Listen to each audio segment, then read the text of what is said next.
Hello. Elephants are important to all of us. They matter because they're big animals with a huge impact on their environment. And people value them because they're mysterious and intelligent.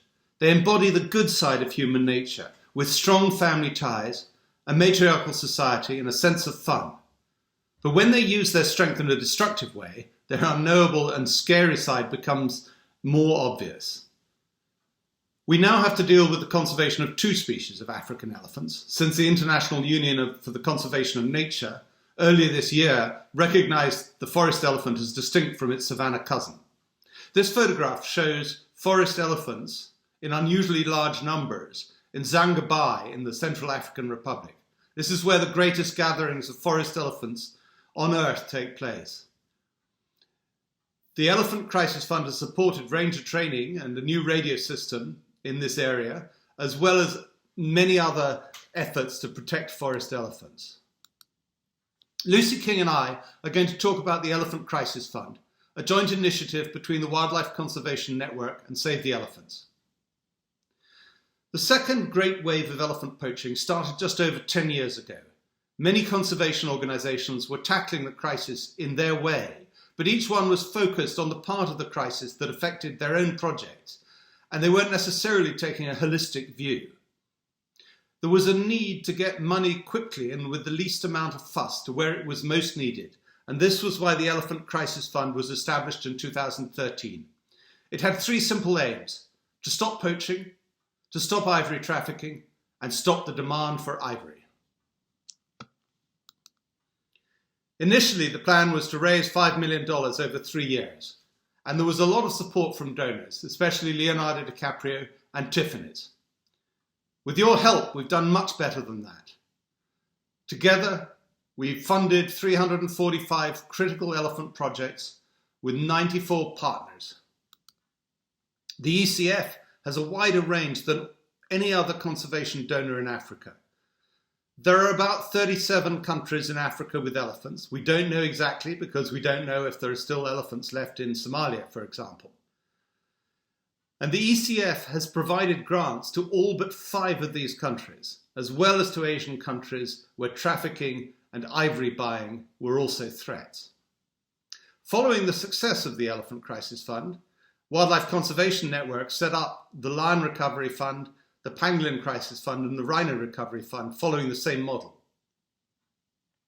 The campaign to save elephants across Africa, in which our many partners have played a key role, has had many successes over the last few years. These successes include the closing of major ivory markets. The key one was China, which has been closed for almost 4 years now. While there are a few die-hard buyers left, there has been a great reduction in the demand for ivory in China, and the Chinese authorities are really enforcing the ban. There are some markets, both legal and illegal, where ivory can still be bought. It is possible that when travel from China reopens, ivory sales will pick up in countries such as Laos and Cambodia. This picture shows carvings from Myanmar, where trade is still legal, but there are only a small number of shops selling ivory, and we don't think it is of a major significance. Much of the ECF's effort has gone into the investigation of ivory trafficking networks. We have supported NGOs working closely with law enforcement agencies. In some cases, they've been able to deeply penetrate key networks. Securing good enough evidence for conviction in African courts or for extradition to other countries takes a very long time and is dangerous. But it's essential to eliminate the feeling of impunity that traffickers once had. At the moment, 3 major suspected traffickers, including this gentleman, Mr. Cromer, are in jail in New York, awaiting trial and sentence. In New York, there is no chance of them bribing their way to freedom. And this has sent a powerful message to their colleagues back in Africa that trading in ivory is no longer a risk-free activity. Elephant poaching has reduced almost everywhere across Africa, and this is a major success. A number of ECF-supported sites, which were killing fields only 5 years ago, have seen no poaching at all for more than a year. You, as WCN donors, have helped our partners to achieve that success. Garamba National Park in northeastern Congo was losing hundreds of elephants and several rangers every year to heavily armed poachers. At one point, the poachers shot down the African Park's helicopter with a heavy machine gun, and the ECF was able to provide funds for a temporary replacement within 24 hours. We've also been giving long-term support to intelligence-based law enforcement in Garamba. The tide appears to have turned, and no poached elephant has been detected since September 2019. This is a tribute to the professional management and the resources that African Parks has provided to Garamba. We believe that the main reasons for the reduction in poaching are as follows. Firstly, the ban and enforcement of the ban on sales in China. Secondly, the dismantling of these major trafficking networks. Thirdly, upgraded and smarter law enforcement in some key protected areas, such as Zakuma in Chad, where these elephants are from. This has been an important contribution, making elephant poaching much less attractive. Finally, and sadly, in many places, there are so few elephants left that it's much more difficult for poachers to find and kill them. There were concerns that COVID would lead to an increase in elephant poaching, but that has not happened, although in places subsistence poaching for meat has increased, but not of elephants. We remain cautiously optimistic that for the moment, killing for ivory is not the biggest threat for elephants, and this is the first time for 10 years that that's been the case. We don't think this is entirely a result of COVID, since the trend of reduced poaching started well before the pandemic.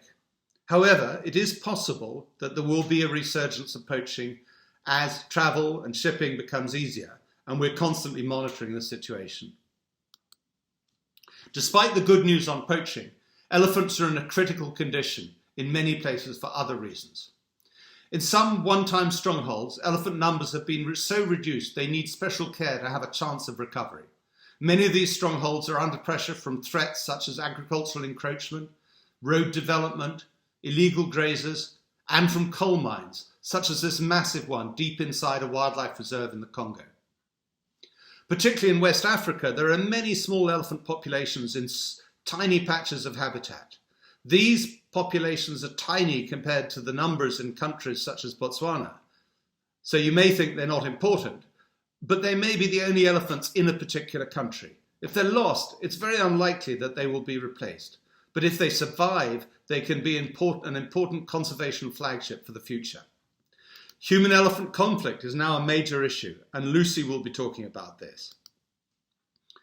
While the Elephant Crisis Fund is still maintaining its focus on the illegal ivory trade, it's also responding to new and re-emerging threats to elephants. It's important to ensure that with the threat from ivory poaching at least temporarily in abeyance, we do not lose more elephant populations to the other threats to their existence. It's essential that the last strongholds of elephants, large national parks and other protected areas remain intact and provide a solid core for recovery of elephant populations.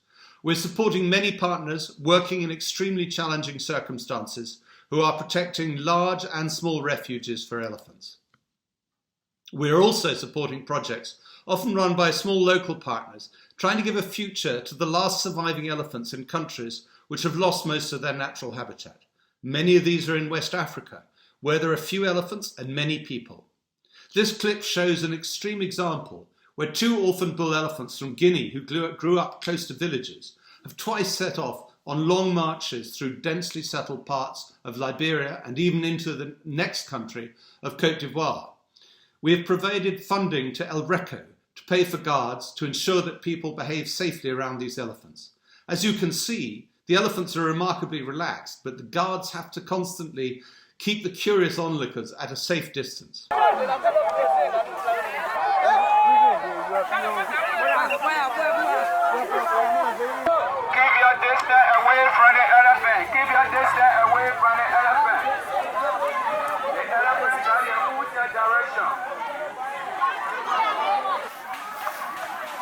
Y'all don't create no harm for the elephant.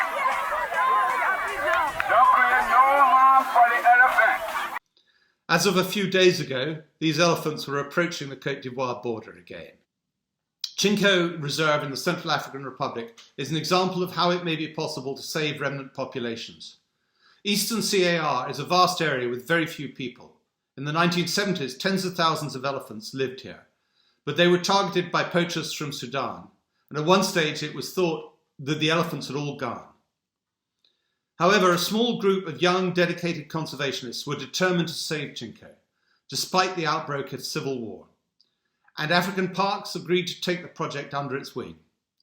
Through ranger patrolling and engagement with pastoralists who moved through the area, they gained control of the whole area. The main initial focus was on the north of the reserve, but small numbers of elephants had been hiding in thick cover along rivers and streams, particularly in the central and southern part of the reserve. With ECF funding over the last 5 years, African Parks was able to bring forwards its plan to establish a presence in the heart of the elephant refuge, with many activities including buying an ultralight plane, constructing a forward base and airstrip, and buying boats, including the ones here, to provide access to previously inaccessible areas. It employed former hunters from local villages to act as elephant ambassadors. African Parks now has a new mandate from the government for over 8,000 square miles, more than twice the size of Yellowstone. And there are increasing sightings of elephants, including with young calves, and they're coming out more into the open. It's early days yet, but 10 years ago, few would have given the elephants of Eastern CAR any chance of survival. There's no doubt that our ECF investment has been instrumental in the protection of Chinko's elephants. Now I will hand over to Lucy King, who has recently started working with the ECF in order to extend her work on human-elephant conflict in Kenya to the whole African continent. Many thanks, Chris, and hi to everyone at WCN. It's fantastic to be speaking to you down here in Southern Africa, where I'm visiting a number of our ECF project partners who've been taking on this huge challenge of human-elephant conflict, and we're trying to support them turn conflict into coexistence. And it's just such an immense challenge. It's no easy task. Conflict is rising all over the continent, and how, honestly, do we prioritise elephant conservation when so many people are suffering right now? There's so much political instability, and we're just seeing this massive rise and problem of climate change as well. Well, we've decided to really elevate the one main strength of the Elephant Crisis Fund, which is our network of partners. We cannot do this alone. The challenges for African elephants are so huge right now across the continent. So our strategy is leveraging this particular power of the ECF, our partner network.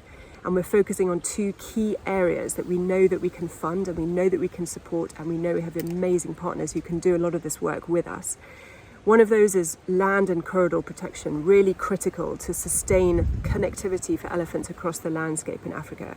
And the second one is trialling novel deterrents to help people on the ground live every day with elephants. Very important, and something that you know we have a lot of experience at Save the Elephants. We really are getting endless reports across the continent now. Elephants destroying crops, being deterred and moved from their migration routes by corridor blockades like roads and bridges and railways.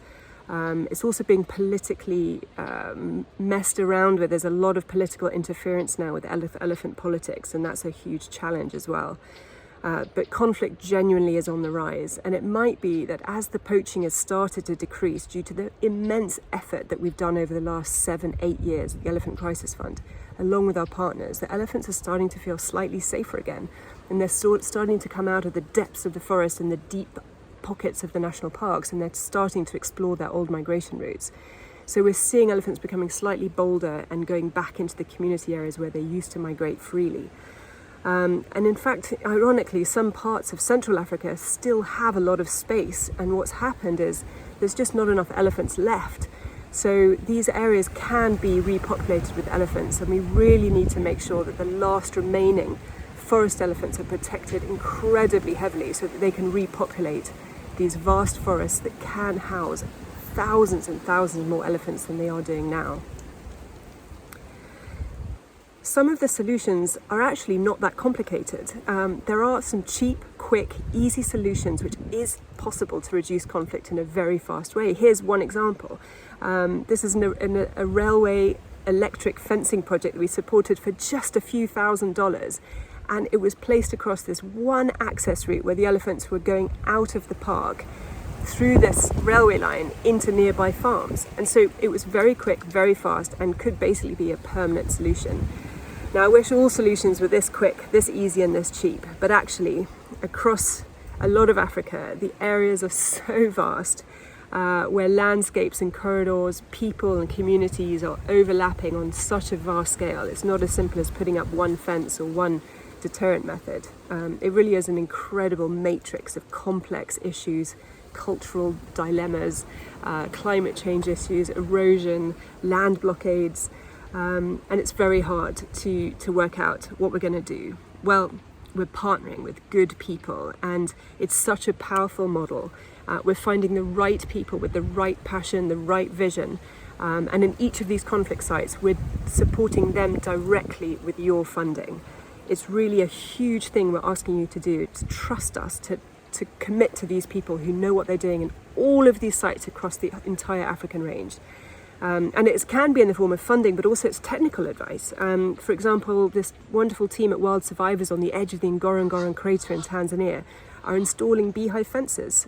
They came for training with us, and they've gone back and they've put lines of beehive fences which are keeping the elephants out of the community on the other side of the Ngorongoro crater. But with our funding, they've now installed a really fascinating biogas project to try and help the communities stop cutting down as many trees in the elephant corridor, so that they can have sustainable firewood production for their livelihoods. Really clever, not super expensive, but incredibly effective at the community level. Our partners, Beehive Fences, are actually popping up in a lot of our ECF sites, such as STEP, which is the Southern Tanzania Elephant Project we've been supporting for a number of years through the Elephant Crisis Fund.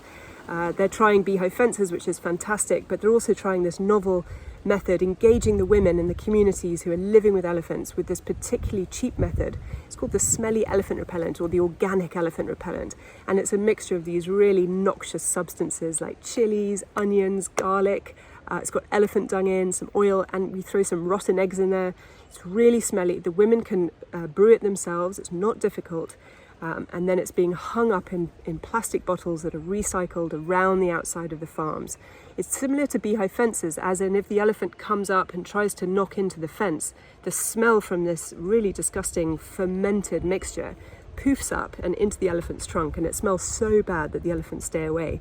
They're helping us trial this. It's incredible to see the progress they're doing. They're doing a really fantastic experimental design, and this idea is being tested across quite a few sites now in Tanzania and Zambia and Uganda and Kenya. So we're excited about this very cheap method. And other partners in Tanzania are PAMS, who we've funded extensively for some of our work in the more complex areas of Tanzania's anti-trafficking and anti-demand projects. They are now trialling a huge community outreach program across Tanzania in 12 communities, installing chilies as a barrier for elephants coming into farms. It's no joke mixing chilies. This is something which is very difficult for us, for humans, to do, because it's so potent. It gets into your eyes, on your hands. This lady's covered in engine oil as she's trying to dip all the sheets. But again, it's very cheap, and you can roll this out over a large area. So as a quick fix to reducing conflict now, when the temperatures are so hot with everyone, people are suffering so much in their farms, these chili fences are really effective. We've got partners down in Zambia who've been building these grain silos to protect the harvest crops. And now we're funding the expansion of this by the Frankfurt Zoological Society up to the Serengeti in Tanzania, where they're going to be building quite a few of these to help protect farmers' crops as they've harvested. Really important that farmers don't lose their crops once they've been harvested. And then for some of these large corridor areas, we are funding rapid response units. These guys I went to visit just 2 weeks ago. I was in the Mozambique corridor in southern Mozambique, where some of the elephant tracking data that we have been working with Elephants Alive has revealed this phenomenal corridor of elephants that are moving from Kruger all the way down to the southern end of Mozambique. And Elephants Alive and the Mozambique Wildlife Alliance have pulled together to create these rapid response units. Fueled by Mozambican passion and interest, we've been funding a vehicle, motorbikes, and some of the aerial support for this project. And these two elephant shepherds, they call them, are so passionate, and they are zooming up and down this corridor, helping keep communities safe from the elephants, and of course keeping the elephants safe from the communities. And they're using a toolbox method with all of these ideas to support the farmers in this great time of need. So thank you to everyone who's funded us. This is such a critical time for the Elephant Crisis Fund, and we're really asking you to trust us with your funds. We know where the best place is to put these funding. We know the best partners. We can respond quickly, and we are making every single cent count. Not a single dollar goes to our salaries at Save the Elephants to administer this. All of your funding goes to the field, to our partners, to these really impactful projects. So if you want to put your money somewhere this year, please give us a donation. Could never be a more important time. And thank you to all of you who have been supporting this particular arm of Save the Elephants. It's one of the most exciting and impactful large-scale projects that we're running, and we know we are saving elephants across Africa. So thank you so much, everyone, and see you again next year, hopefully.